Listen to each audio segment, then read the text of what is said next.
right, so today I want to look at something that I believe is at the heart of and probably one of the main root causes of much of what we, when we read scripture, we see a lot of rebellious behavior, foolish things that people do, bad decisions, etc. And we also see this all around us today. We see a lot of people just doing foolish things and doing things that are very much seem like they're at least on surface rebellious in nature. And I think that the big problem really is that we see, and we're seeing this in people claiming to be followers of Yeshua. We see this in people claiming to be covenanted. And I think it's this thing that we all learned in Christianity, or at least those who came through Christianity, is this idea of being saved. Okay, now we've done this teaching before. We called it, Are You Saved? The first time I did it was in 2001 or 2000, like that, and it was meant to be one part. And when I did it in 2012, it was also meant to be one part.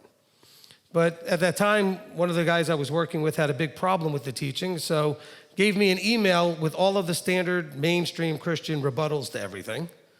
And so I asked if it was okay with him if I rebutted those rebuttals by taking them point by point in a teaching. So we did. And that's why you got 5 parts. But it wasn't intended to be done like one complete part and then go back, scratch, start it again, and then redo the whole thing in 4 more parts. We also didn't get that on video, so we're going to do that now. And I'm going to now approach it as I would have if I realized I would have had to explain things more than I thought I had to. So we're going to really get this hopefully clear, because this really causes it kind of takes the motivation and the drive to do, because after all, if you are saved, this idea of saved is a very completed sounding term. After all, it's like I'm saved. So that means I've arrived, it's over, it's done, it's complete. So that doesn't feel like, at least in our minds, in our hearts, like there's really a whole lot that we have to do. Not that we don't maybe have options and things we might want to do, but there's nothing we really have to do. Because after all, I'm already saved. And so I want to make sure that we look at this idea. I want us to look at the idea of being saved. And I believe that how we perceive salvation and being saved is a powerful underlying factor in the decisions and choices we make, both the good ones and the rebellious and foolish ones. Now you'll have to bear with me. I've never written this much notes to read as I've written for this teaching. So I'll be reading actually my notes. And all of you who know me know I don't usually have notes. And so I did not enjoy this at all, having to write them down. But anyway, I much prefer verse numbers and then just let the Ruach speak. But I felt like he wanted me to actually write some stuff out, to be clear. So here's what I want to kind of lay out here, okay? I said that we're going to look at this idea of being saved. In other words, this is what we're sold through Christianity. And being saved and salvation and deliverance is a huge part of Scripture. But like I said, it's how we perceive salvation, the idea of being saved, that is the underlying cause of whether we're making good or bad choices. I think this goes really well right after the what are you thinking teaching, because it's going to have to do with how we think about this thing called salvation, all right? We see this in the example after example throughout the Scriptures. What I say here by we see this, meaning we see people that based on how they felt about arriving. I mean, don't you think that's exactly what was going on in Jeremiah's day with Israel?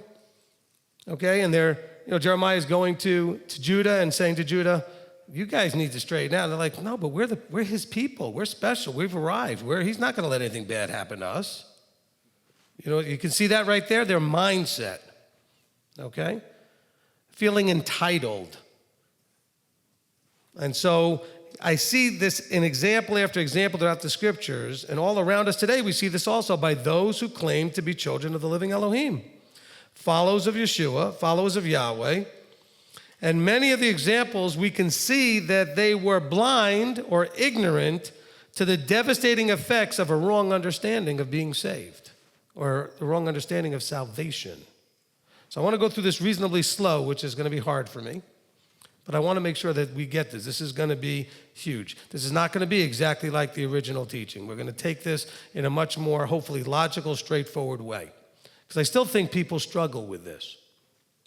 Absolutely, people you talk to struggle with it. Even if you've already figured it out, there are people that are struggling with it, all right? So do you have a correct understanding? That's really the question, because we talk about if you have a wrong understanding, then a lot of your decisions that flow from there are going to flow out of that wrong understanding. So I'm going to propose here a bunch of questions, then I'm going to propose kind of the case I'm going to make, and we're going to kind of lay this all out. What does it mean to be saved? That's one of the things we're going to talk about. How does our understanding of being saved affect our walk, choices, and decisions? Because I promise you it does. It affects almost everything you do. How you feel about salvation and being saved, how you understand it. Who is saved? How does our understanding of being saved affect how we see others, how we see ourselves? Because I know people, especially when I run into those who spend a bunch of time in the mainstream of Christianity, who will treat people differently because, oh, well, they're not saved. Oh, well, they're saved. Well, how do you know? Okay, you don't know. Let's go back to the wheat and the tares. Okay, they look like they're this, you can't tell. He says, let those who are trained and whose job it is at the end of the age come and sort that out. They're growing up together. But yet we always want to figure out who's in and who's out. I can't tell you if there's a week that goes by where somebody doesn't call or email or text or something with a question that somehow is related to trying to figure out whether or not people are in or out. Stop that. I know a lot of people keep track of where I'll say things like okay or this or that. Start keeping track of how many times I say stop that. Knock it off. We get into so much trouble when we overstep our bounds. When we go beyond our, I used to call it pay grade, okay? And so we have to be careful with that. So how does our understanding of being saved affect how we see ourselves? That's a big part of it. Some of you, because of the whole saved mindset, teaching, doctrine, position, whatever, you're really tough on yourselves now, because now that you realize Torah observance is important, the more you struggle with it, the more you're paranoid that you're not going to be saved. I'll never be good enough. See, it's our perception of salvation and being saved can really be a problem, whether you perceive yourself as in or out. And I do counsel people that really struggle. They get very depressed because they think they're never going to get there. But it's because of their understanding of it that's causing them the problem, not the issue itself. So we're going to make sure we kind of get this clarified in the teaching. It's also a big problem how we see other people. And we talked about that a little bit already. Those we see as saved and those we see as unsaved. And by the way, that's where we get the verses like the one, and I'm going to try not to jump to verses too much because I plan to go through them in a meticulous way. But we know the verse where it says, Yeshua says, I did not come but to seek that which was lost, right? I came to seek and save that which was lost. So that's why Christianity got obsessed with saving the unsaved. No, he said, I want to save that which was lost. Oh, well, anybody that's not saved is lost. No, he's talking about the lost sheep of the house of Israel. And so that's where you go back to the identity of Israel teaching, discovering your identity. Now, it's not that he doesn't want also to bring all to the knowledge of truth. We'll talk about that here in a little bit. But realize that these verses have created whole movements or parts of movements because of wrong understandings. Because now we start referring to people by status. Are you saved? That they're unsaved. Oh, don't talk to them. They're unsaved. And how do we get that full of ourselves to think that we could be in that position? It's like you're talking to somebody, well, where do you get off telling me that? Well, that's what we should all be thinking. Well, who made you judge? Actually, there was a teaching I did a long time ago called that, and I haven't done it again since, but we may get that out there at some point. But who made you judge? Okay, nowhere in Scripture does it say all of us are going to be judges. The apostles are going to judge the 12 tribes. By the way, Paul doesn't get one of those. I'm not picking on him, I'm just making a statement of fact. Okay, it's the 12 apostles. Paul wasn't the 12th. And when they had to replace Judas, they didn't replace him with Paul. Just look at Acts chapter 1, you'll see what they did. And so understand here that this This idea of salvation and how we perceive being saved is huge. How is one saved? How does our understanding of how one is saved affect our walk and our choices and our decisions? Because again, if you feel that such and such are the steps to being saved, then that's what you're actually hopefully going to focus on and do. And if that turns out not to be the right process, then you may be in a wrong place. So we should probably want to find out how that actually works. How does salvation work? What is our role in that? This is a big one. When are you actually saved? Because the thing that triggered the teaching is because I never really came through a mainstream, experience, and even my small little time in a church that I was in, which is a Torah Observant church, they never referred to being saved. They referred to when were you baptized. In other words, when did you make a commitment to walk the walk? Which I think is a much more significant date to be paying attention to than whatever arbitrary day you feel you were saved. Okay? Because people would always come up to me and say, well, I was saved in 1983. When were you saved? What? I don't know. 2,000 years ago, like everybody else? That's when? And then I correct myself and say, actually, before the foundation of the world? So that question just started wearing on me. And so I said, let me try to set this more clear. So how does that really work? When are we saved? Next question, can you be saved more than once? That's sort of an interesting question. How does our understanding of when one is saved and how we're saved and whether or not we can be saved more than once affect our decisions, our choices, our walk? See, can we all agree that we're trying to walk this out? Right? Philippians 2:12, walk out your own salvation in fear and trembling. So there are lots of things, ideas, concepts, that based how you understand them, obviously will affect your walk. Your understanding of salvation is a huge one of that, in that sort of process. How you understand grace, we did that teaching on grace, affects those kind of things. How you understand authority affects those kind of things. How you see what I'm saying? So many things, how you perceive them, embrace them, and understand them are going to affect the choices and decisions that you make, and ultimately your walk.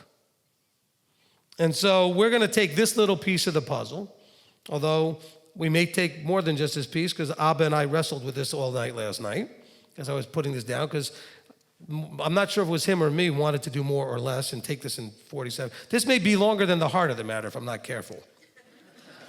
Okay? Dawid is happy. Okay. I believe the answer to these questions is based on our understanding of the relationship. Now, this is the key. This is what became starting in part 2 last time, is that in order to explain salvation and being saved, whatever that means, I felt the Ruach showed me that it's all about understanding a relationship between salvation, faith, and works. That there's a relationship between those three things. We have often been told that the issue is saved, and the idea of is being saved by faith versus saved by works. Saved through faith or saved, right? Isn't that what we're always told? Saved, it's one or the other. Oh, you're trying to teach salvation by works. I've been accused of that so many times. And I'm going to prove absolutely 1,000,000% that can't be further than the truth. Or you've been told you're saved by faith, which means there are no works. They're both wrong. Okay? There's a relationship between salvation, faith, and works that brings about a proper understanding.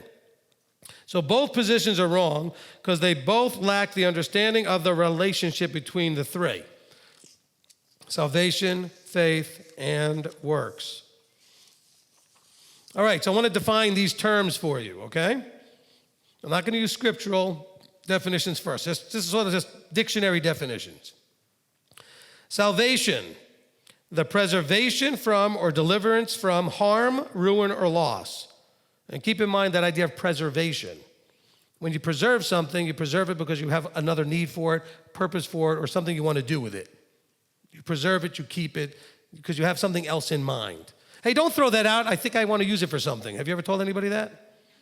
Whoa, wait. I may have something I'll do with that. But it's just, no, I got something I could do with it. So the preservation from or deliverance from harm, ruin, or loss. It is also defined as deliverance from the consequences of sin. The key word there is deliverance from the consequences of sin. It's not deliverance from sin. It doesn't make it so that you never sin. It means that there's a deliverance or a preservation from the need to suffer the consequences of sin. There's a process in this thing called salvation that allows for the consequences of sin to be mitigated. Okay? Now we have faith. Faith is an acceptance that something is true or that something exists. A firmly held opinion or conviction, complete trust, reliance or confidence in someone or something. Now, you notice I'm trying very hard to read things and speak slowly. I want to make sure that I'm not just flying through this. Faith is an acceptance, that's the key word right there, that you are actually accepting that something is true or that something exists. So now you're accepting it. That doesn't mean that you have it in your hand and say, I believe this phone exists. And by the way, here it is. See, it's a phone. It takes faith to have an acceptance that something is true or that something exists that's not so simple to just prove. All right? It's a firmly held opinion or conviction.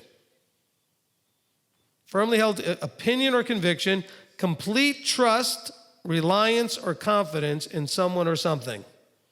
Complete trust, reliance, or confidence in someone or something. That's faith. Works. This one is the longest of the definitions. Something you do or make. Okay, something done or made, that's works. Something that you do or you make. Now, I want to now define these things as Scripture defines them. So we're going to take the same three and give a little bit more broad definition. Salvation. We already said it's the preservation from and deliverance from harm, etc. So in Scripture, we see that this is the preservation from and deliverance from harm, ruin, or loss as a consequence of sin that was made available to all, keyword, all, through the death, burial, and resurrection of Messiah Yeshua. Okay, let me say that again. Salvation, scripturally. Now again, I have to prove this to you, and we will. This is my definition. I'm giving you, we're going to have a nice long series here. So I'm kind of laying out where I'm coming from so you kind of know the terms and how I'm using them. Salvation, the preservation from and deliverance from harm, ruin, or loss as a consequence of sin. See, sin has a consequence that can bring harm, ruin, and loss, including loss of life. And so there's a preservation. In other words, have you ever seen in Scripture where it talks about the preserved ones of Israel? That verses are in there that talks about the idea of preserving a remnant. So he's keeping some aside for some reason. How does he do that? He preserves them from harm, ruin, and loss as a consequence of their sin. He did this with Judah when he had them go into captivity instead of wiping them out. He still preserved them, but the consequence of their sin should have been death. But he punished them. Okay?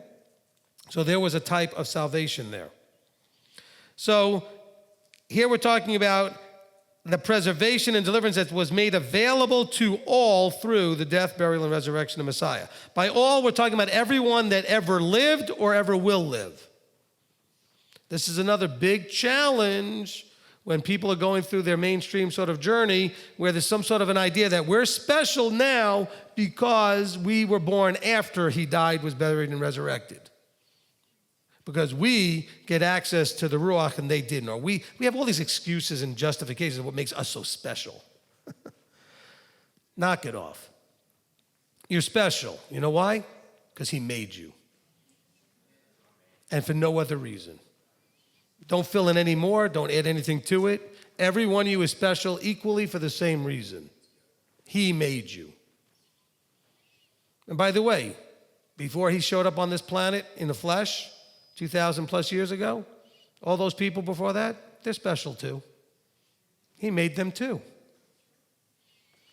And so we know that his death, burial, and resurrection took place when it was supposed to take place. But actually it says he was killed from before the foundation of the world, which means that it's going to be affecting everyone that would ever exist.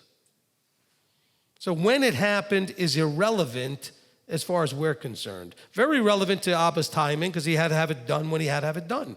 But as far as how it affected us and everybody else that lived, no effect at all. Just as long as it happened, we all get the same effect. It provides what it provides. Are we clear? Okay. Faith. Our acceptance of this truth. Remember we said that faith is the acceptance that something is true. So we have faith that this, what I just said about the mitigating those consequences, that we are preserved and delivered from the consequence of sin through Messiah Yeshua's death, burial, and resurrection. Our acceptance of that truth and our complete trust, reliance, and confidence in the salvation provided by Yeshua, that's faith.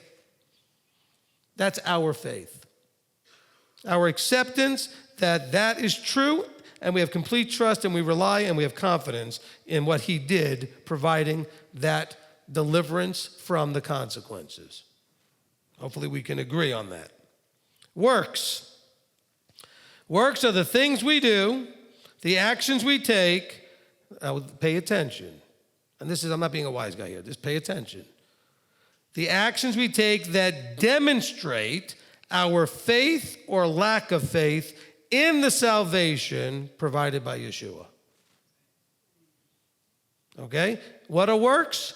They are the things that we do that demonstrate how we understand the first two things we said, salvation and faith. The works demonstrate our faith or lack thereof in what Yeshua did. See, but we have to understand what he did and what he did for us. All right, the next part of this, I call it making the case. So what I'm going to do is in this teaching series, I'm going to make the following case. I'm going to make the following case in my effort to explain the relationship between salvation, faith, and works. Salvation, faith, and works have always been the foundation of our relationship with our Creator and the basis for the covenant he makes with his people. So I'm adding a sort of a fourth element there that I call the covenant. Salvation, faith, and works, those three, and how they relate to each other, how they are used and interact and interwork with each other, that relationship this is the case I'm going to make, and has always been the foundation of our relationship with our Creator and the basis of the covenant he makes with his people. Sounds pretty important, doesn't it? We need to figure this out. Salvation, this is point number 2. Salvation was made available to all the world, the whole world, because it is the desire of our Elohim. It's Yahweh's desire. It's not because of us. It's not because of what we want. It's not because of anything else. Salvation was made available because it's his desire to do so. It's part of his plan. Point 3, and I don't even have them numbered here, but I'm going to try and just keep track here. It is your faith that determines, it is your faith that determines what you do, okay? Your faith determines your works in response to the salvation, say those 3 words again, that was provided to you. So I'm going to make a case for that it's your faith that determines what you do, the things that you do, the works that you do, in response to the salvation that was provided to you. And I shouldn't say in the response to that, in response to how you have perceived it, in response to how you understood and do understand the salvation that was provided to you. Next point. It is your works that demonstrate your faith. So your faith determines what you do. In response, in your works, demonstrate your faith. So we're going to hopefully, and we've done this in other teachings, totally change this whole idea of work being like a 4-letter word. Oh, you're into works. I read the scripture.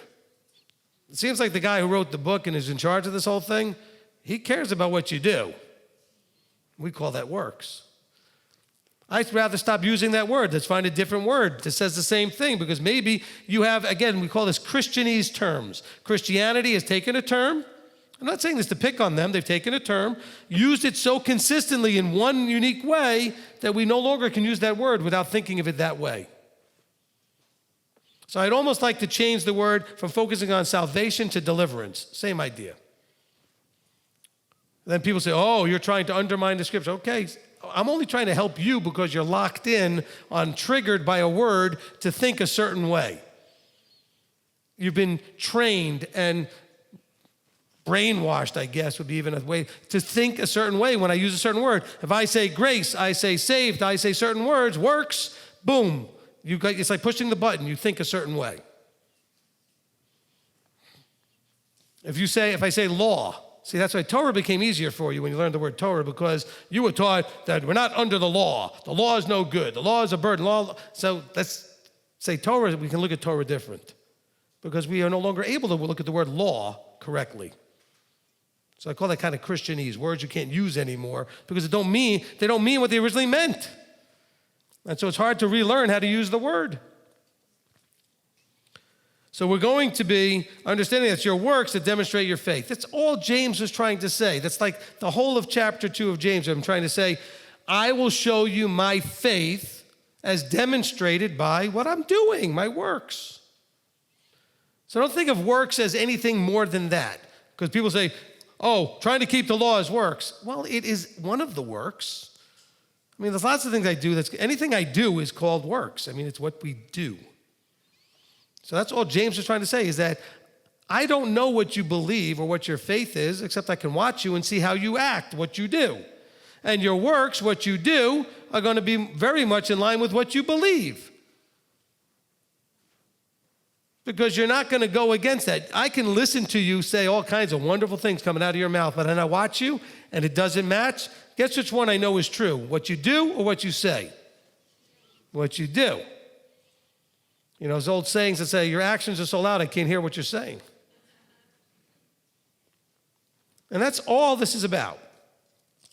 So we are going to be, listen now, this is the next point. We are going to be judged according to our works. There's so many verses that say that. Even our hero Paul in Romans 2 and other places says we will be judged according to our works. Listen now, and how they demonstrate our faith. So people who say it's faith versus works, that's another huge battle out there, right? Faith versus works, faith versus works. No. One simply demonstrates in the three-dimensional world where people can see it, the other. So we are going to be judged according to our works and how they demonstrate our faith in the salvation provided by Yeshua. Now I want you to notice something that I said over a few times already here, is that salvation is the salvation provided by Yeshua. I never said that you did anything to earn it. I never said that you did anything, period. It's provided by him to all at the same time. What he did already provided the ability to have your consequences of sin mitigated. Whether you do anything with that or not, that's the question. And that's why there's a relationship between salvation, faith, and works. And then the next point is, oh, I wrote it down. That's it. That's actually my point. It says in bold letters, exclamation point. It's not more complicated than this. So I want us to understand that's the whole thing. We're in this life so that we can do things that demonstrate our belief, faith, and trust in what was provided for us so that we could covenant. So that we can covenant. I hope this is making sense. Okay? Now, we are doing this during the Passover and unleavened bread time because I think it's a really powerful metaphor to use the same driving force through this teaching series that we used at the Passover Seder, which is the 4 cups. All right, so in Exodus 6, let's turn there. You're all thinking, that's half an hour. Rabbi hasn't turned to a verse yet. Exodus chapter 6. verse 1. Okay, Exodus 6 and verse 1. And I'm going to need something out of my notes here. Hold on. I stepped off camera. Sorry about that. Because I'm actually going to read a little bit out of the Haggadah today. So I'm going to put that here so I have it. All right, Exodus 6 and verse 1. And Yahweh said to Moshe, now see what I do to Pharaoh, for with a strong hand he is going to let them go. And with a strong hand he's going to drive them out of his land.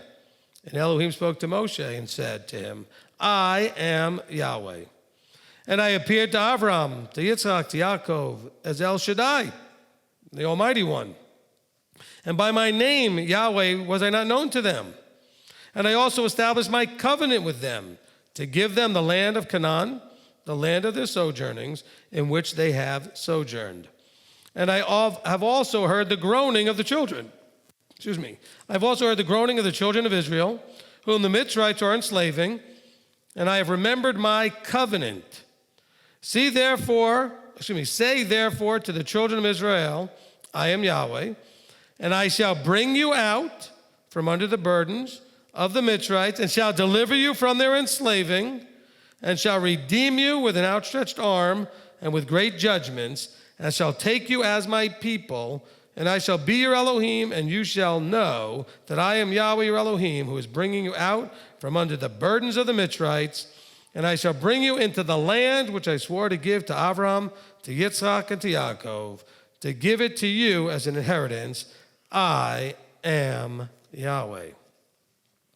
All right, so some key things are popping up here. First, what we see happening, the reason I went back to verse 1 instead of just beginning in verse 6, which is where the 4 cups metaphor comes in, the 4 elements, okay, the idea of bringing you out, delivering you, redeeming you, and taking you as my people. Okay, so what do you have there? Sanctification, deliverance, redemption, and acceptance. What you see first is Yahweh is laying out the whole plan and process which leads to making the covenant with him. He's laying out the plan and process that leads to making a covenant with him, the covenant. And so what do we see playing out here? Okay, we see that Yahweh is using the Exodus account to show us this. Okay, he's using the Exodus account to show us this. I want to read to you from page 2 in the Haggadah we use, the one that I wrote a long time ago. And I'm going to read from the leaders part on page 2.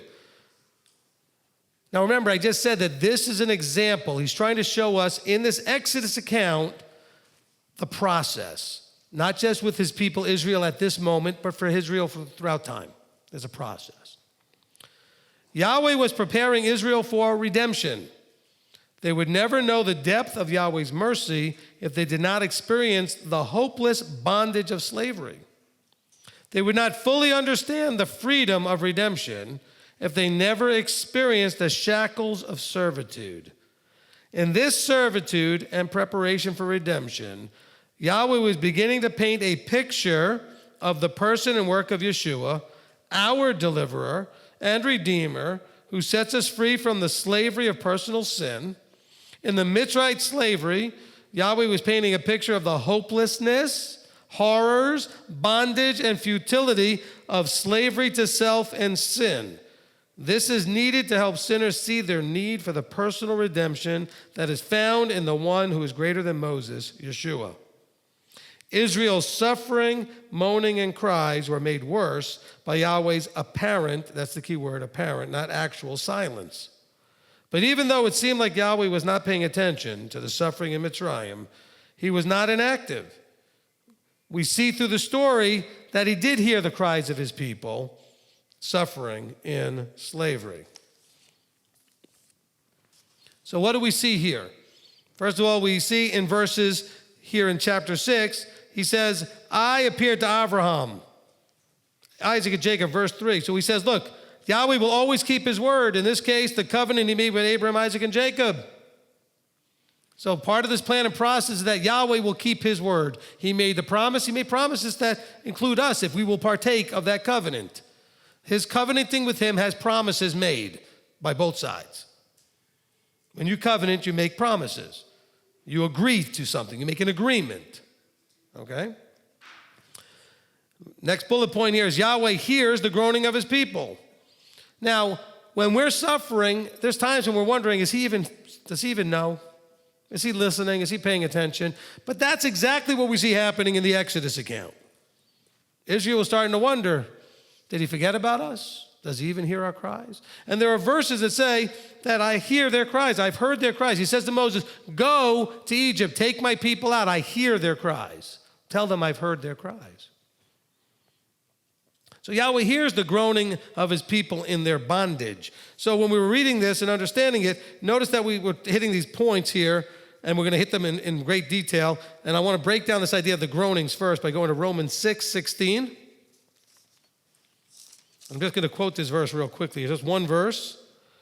It says, do you not know that to whom you present yourselves servants for obedience, you are servants of the one whom you obey, whether of sin to death or of obedience unto righteousness? That's based on your choices, based on your understanding, based on your faith, based on how you see salvation that's made available to you. Very important. So when we see the Exodus from Egypt, remember, we're not in Egypt anymore, but we're still in the dispersion. We don't have the actual slave taskmasters and a dictatorship that we live in, but we have this other idea of being the one we are presenting ourselves to serve for obedience is who we serve. And that's going to be part of our personal journey. And so we're going to see that all of us have been slaves to self and slaves to sin. And so part of this deliverance is getting us out of that whole mess. Because of Yahweh's covenant with our forefathers and his abundant compassion and mercy, this is our reasons that we have to understand. This is why Yahweh did this and is still doing it. Because of his promises. He told Abraham the whole plan all the way to the end. Can we agree? Okay?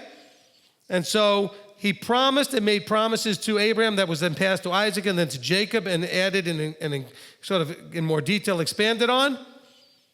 And so because of that covenant and our Creator's abundant mercy, compassion, and love, he allows us to become burdened. Because let's go back to Exodus 6. Okay, the first part of the cups here, it says, I will bring you out from under your burdens. So guess what he does? He actually, because he loves us, allows us to become burdened. I know that doesn't make any sense, but he does. And we're going to explain each one of these pieces one by one. I'm just going to kind of lay the whole big picture out first. So he allows us to become burdened. He even allows us to become enslaved. And we're so enslaved to our emotions and desires and our cravings and the world systems and sin and self-sovereignty and everything else. We're so enslaved. Just think about how much of your life you actually feel like you have choice. Think about how much of your life you feel like is already under someone else's control and authority, and you don't have a lot of choice. You just have to do what you have to do because you actually are enslaved. Okay? So this is in his mercy and his compassion and because of his promises. Remember, we read in the Haggadah, we needed to see first, Israel needed to see first what that experience was like. Okay? To read it again, it talked about in preparing them for the redemption. See, remember I said that he first lets us become burdened and enslaved. He's going to redeem us, but guess what? For us to appreciate the redemption, he's got to paint a picture of first that we need it. We've got to understand the hopelessness, the horrors, and the bondage, and the futility that life is without that. So he allows us to become burdened. He allows us to become enslaved because that's how we learn to appreciate that there's a choice here. All right?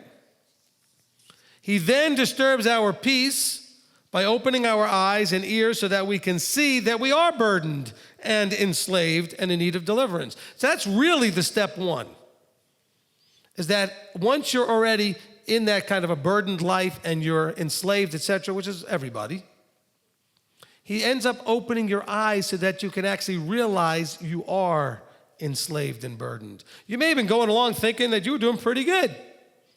Had no idea just how bad you had it. And so he opens our eyes to see the struggle. You know, we're told through the mainstream that the law is a burden. No, lawlessness is a burden that we really cannot bear. But we don't see it until he opens our eyes. Okay? He brings us out. Okay, so remember, the first cup is, I shall bring you out from under the burdens. He brings us out from under our burdens. This is the beginning of sanctification. He's bringing us out. He's separating the way we see things, the way we think, so that we actually physically can be separated. Okay, this is the beginning of sanctification. This may be the moment when you first saw yourself as saved. In the process of him starting to bring you out or show you that you have been enslaved and been under burdens. And he maybe helped remove some of those things and bring you out from under those things. And so that may be that moment that you thought of yourself as being saved. He brings us out so we can start to see ourselves and see him. So we have to understand why he's doing this. He didn't just bring you out to say that now you're saved and you're going to be in the kingdom, you get to live forever, blah, blah, blah. It's just the beginning of the whole journey. They're still in Egypt. And he had to get them out of that place to start teaching them and showing them. Because when they came out from slavery, did they have any idea how to be free? To understand how to live like free people? Or what that would look like? So he brings us out so that we can start to see ourselves. And without all that other craziness around us, we could really start to see him as he really is. The root of the Hebrew word that's used here refers to what we tolerate. So I want us to think about that. Your burdens that he's bringing you out from under, he's showing you that you're in these places because you're willing to tolerate all this.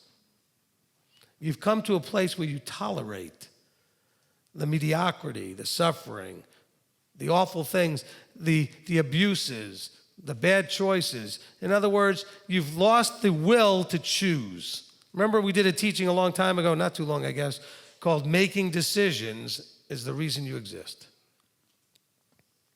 But you know what? It wasn't maybe until he opened your eyes and ears that you even realized you could make those decisions, that there were choices.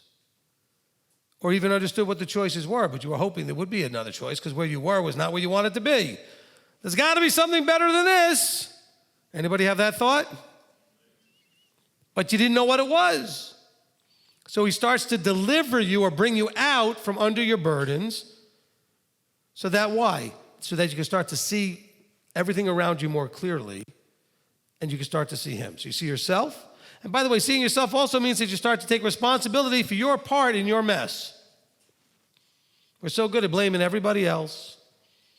Well, it's because of this, or because of these people, or because I was raised this way, or because I grew up in this neighborhood, or because... Stop all that. Every one of those excuses has people who had the same exact experience, who had made better choices, and because they chose differently, ended up in different places than you did. But they started and had the same experience you did.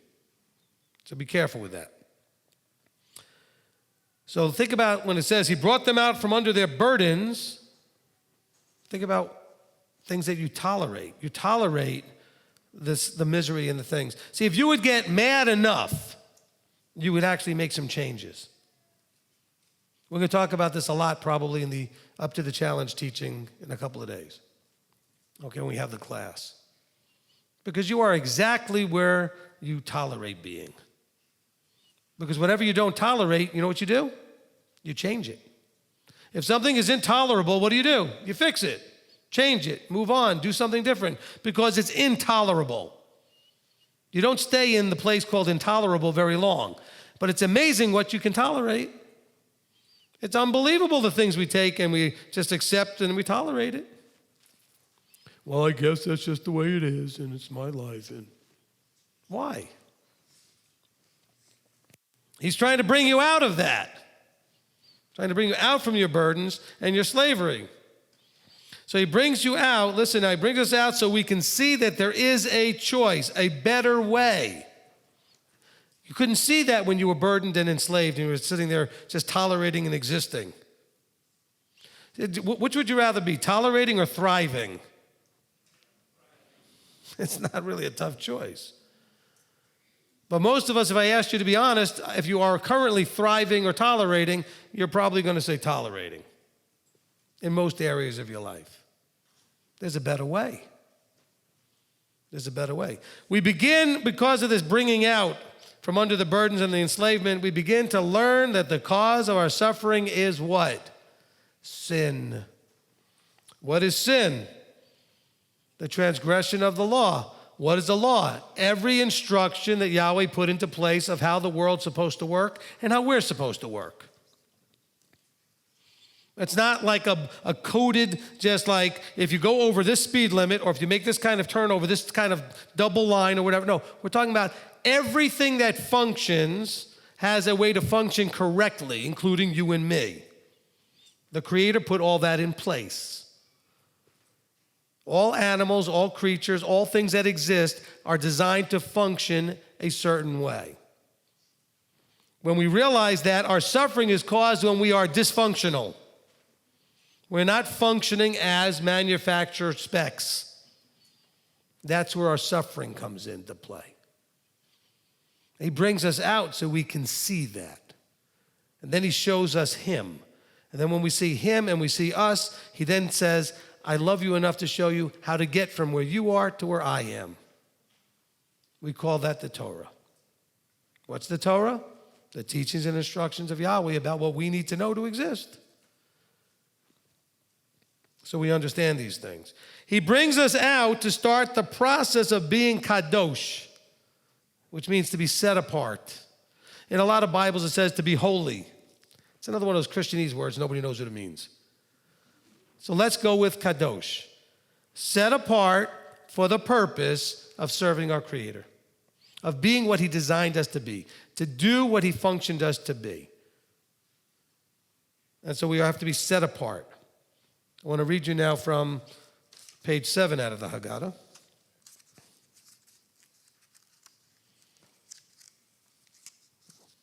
And again, this was from the leaders section about being sanctified. So the first cup, we call it the cup of sanctification, the I shall bring you out. To be sanctified is to be set apart for use by Yahweh. Yahweh wanted to bring the Israelites out of their bondage, out of Mitzrayim, out of slavery, to worship him, to serve him, and to be a nation separate from the rest of the nations of the world. That's what he wants for you. He wants you to be pulled out of your bondage and slavery so that you can worship him, serve him, and to become part of his nation that serves him, separate from the world. We're going to read this in John 17 in a minute. We see that beginning with the fourth plague, Yahweh separates and makes a distinction between his people and the Mitzrites. And in truth, much of the Torah is designed to keep Israel separate from the nations around her. We should see that in the law. But notice this fourth plague thing. He didn't save them when he first spoke to them and said, I'm going to bring you out. They suffered the first few plagues. Because some of you wonder why life didn't just turn around and get perfect as soon as you realized it was Torah and Yeshua, whatever it was that you realized. There's a process. It doesn't just happen miraculously overnight all at once. Let's turn to Ephesians chapter 1. Okay? Ephesians chapter 1. Ephesians chapter 1, and we're going to just read the verse 3 and 4. Blessed be Elohim of our Father, Elohim and Father of our Master Yeshua Messiah, who has blessed us with every spiritual blessing in the heavenlies in Messiah, even as he chose us in him before the foundation of the world, that we should be set apart and blameless before him in love. Blameless. In other words, that we should have nothing to be pointing a finger that we're doing that we could be blamed for, that we did wrong. We're supposed to be set apart and blameless. So here, and by the way, he chose that as the purpose before this all started. Before the foundation of the world, this was part of the plan, that he would have a people unto himself that would choose to be set apart and follow his. By the way, we also have those verses say, be set apart as I am set apart. And so it's not just about taking ourselves and go hiding in a community somewhere isolated from the world. It has to do with our mindset, which leads to our actions and leads to our habits and leads to our destiny. To be set apart. Let's go to John 17. These are all the same verses that are quoted in the Haggadah, on that same page. John 17, but last night we just quoted them briefly. I'm going to read them today. Starting in verse 14, in John 17, I have given them your word. This is Yeshua praying to the Father. In verse 1 it says, Yeshua said these words and lifted up his eyes to the heaven and said, Father, the hour has come. So he's talking to his Father. So back to verse 14. I have given them your word, and the world hated them because they are not of the world, as I am not of the world. I do not pray that you should take them out of the world, but that you keep them from the wicked one. That they are not, and by the way, it doesn't, that word one is added, so keep them from the wicked. Why? Because the wicked will influence them. See, we want Christian ideas, and when they came into the book and the translators put things in there, are still wanting to make everything the devil's fault. The devil's an opportunist, not an author of your problem. Okay? If it's not in you to work with, he's got nothing to work with. But he says here, keep them from those that are wicked because they will be influenced by those that are wicked. You know, you are the sum total of basically what you read, what you watch, who you hang out with, all your inputs. As a matter of fact, a statement was made that you are the average, okay? Because some of the people you may hang out with are going to be better, some are going to be worse, you're going to be the average. That you are kind of the average sum of what your inputs are. So guess what you're going to be like if you hang out with wicked? Probably wicked. Good chance, all right? So he says, look, I don't ask you to take them out of the world, but keep them from the wicked. Don't let them hang out with the wicked.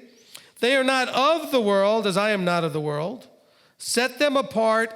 This is now, notice what sets them apart. In your truth, your word, the Torah, is truth. He also knows he's about to die, and we know that he is the word, ultimately, that was made flesh, and then dies, is resurrected, sitting at the right hand, and then you can be embodied with that word through the Ruach, through the Spirit. So set them apart with your word. Your word is truth. As you sent me into the world, I also sent them into the world. And for them I set myself apart, so that they too might be set apart in truth. By the way, Israel was the same way, right? Israel was set apart, was supposed to be a nation up on the hill. Everybody was to see it. But then what did he do? He sent them into the world. Why? Because they liked hanging out with the wicked. And so he wanted to send them out there to see what that's all like. Remember, he has to have you experience the horrors, the frustrations, the misery of burdens and bondage and slavery to appreciate the other side of it. Why? Because we are so easy to be what we call spoiled. He said, and for them I set myself apart so that they too might be set apart in truth. And I do not pray for these alone, but also for those believing in me through their word. That would be us. So that they all might be one, as you, Father, are in me and I in you, so that they too might be one in us, so that the world might believe that you have sent me. So all of this, and by the way, he says this again in verse 23, all of this idea of the unity and understanding of the relationship of Father and Son and all that is also that the world gets a proper witness that the Father sent his Son. Verse 22, and the esteem which you gave me I have given them, so that they might be one as we are one, I in them and you in me, so that they might be perfected into one, so that the world knows that you have sent me and have loved them as you have loved me. Okay, so we can keep going. We're going to stop there. Now let's start to break some of this down. Actually, I want to quote one verse out of Revelation 18 first. Revelation 18. So you can see the consistency of what was said in Ephesians and John and now in Revelation. And in verse 4 it says, "And I heard another voice from the heavens saying, 'Come out of her, my people, lest you share in her sins, unless you receive her plagues.'" We're all familiar with these verses, or at least hopefully we should be. So, as we're wrapping this up, and so the teaching will be a little shorter as we have to kind of squeeze things in, and I want to also give you guys time to ask a few questions. Let's understand that we're looking at a process. Salvation is only a piece of that process. Not only meaning like it's not important, but it's a piece of the process, okay? And we have to understand that that process is going to be greatly affected by our understanding, and therefore our decisions based on our understanding of the relationship between salvation, faith, and works. And we're just starting the very beginning, so I'm going to ask you to be patient. Now, I know a lot of you already heard the original teaching, but be patient because hopefully this will make it more clear and easier to explain to other people that this is a process. And that this process also is what leads us eventually into covenanting. That's all part of that plan that we talked about earlier that has to do with also the idea of covenanting. And so the 4 cups is such a great metaphor for this. See, when we have those cups of wine at Passover, and there are 4 of them, they are linked to this Exodus 6 through 8 there, the idea of sanctification, deliverance, redemption, and acceptance.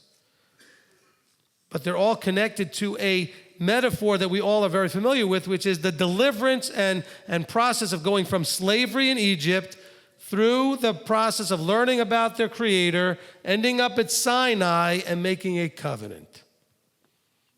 We hopefully are all on the same page with realizing that this metaphor is pointing to what's called the greater Exodus. That's pointing towards the bigger one, so big and so impressive that they won't even talk about the first one anymore because the second one will be so big. And so the amount of people coming out from their burdens and their slavery and redemption processes and sanctification processes so that they will covenant and be able to sit down at the wedding feast and become what's known as the forever kingdom. So this is that foundational piece right here. All the other stuff kind of has to build on this foundation. If you don't have this right, the other stuff might be true, but it's not going to sit right because the foundation's off.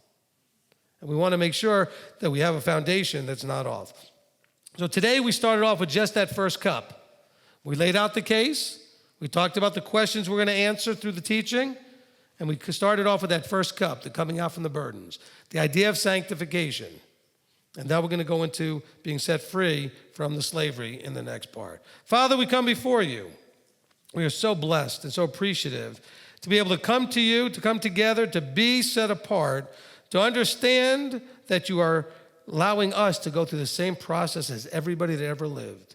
You're allowing us to be burdened and enslaved so that you can open our eyes, so that we can see ourselves and see you, so that you can then deliver us out of that slavery, and that you can then set us apart and bring us into a relationship that is then made possible to be ultimately fulfilled through the redemption that is made possible through Yeshua. So, Father, we just want to thank you so much for actually having this stuff in your book, to giving us a way to understand the process. Now, we are swimming upstream, Father, against years and years and centuries of teachings that are not exactly what your word says. And we're going to ask that you would help us to see clearly. Give us those eyes to see, ears to hear, and heart to respond appropriately to what you have, so that we can understand and see ourselves and see you as we really are and as you really are. And then we can make better choices that will lead us down a better path, a path that leads into the kingdom forever with you. So, Father, we want to thank you, praise you, and ask all things that we ask in the authority of your Son, Yeshua, our Messiah. And together we're going to say, Amen, ve'amen.